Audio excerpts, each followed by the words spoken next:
Hello everyone, so finally আমার এতগুলো জুয়েলারিকে complete করে একটা মিষ্টি মা কালীর মূর্তি বানিয়েছি। এরপর সব্বার জুয়েলারিকে সঙ্গে নিয়েই আমি রওনা দিলাম সেগুলোকে সব্বার হাতে হাতে পৌঁছে দেওয়ার উদ্দেশ্যেই। আজ আমি পরেছিলাম একটা সুন্দর লং স্কার্ট। আচ্ছা, কমেন্টে বলো তো আমাকে কীরকম লাগছে।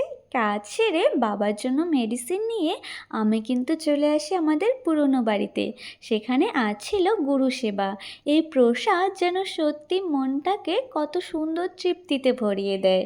এরপরেই বুনু আর আমি মিলে পাশেই একটা জায়গায় প্রচুর কচুরিপানা ফুল ফুটেছিল, সেখানেই চলে যাই।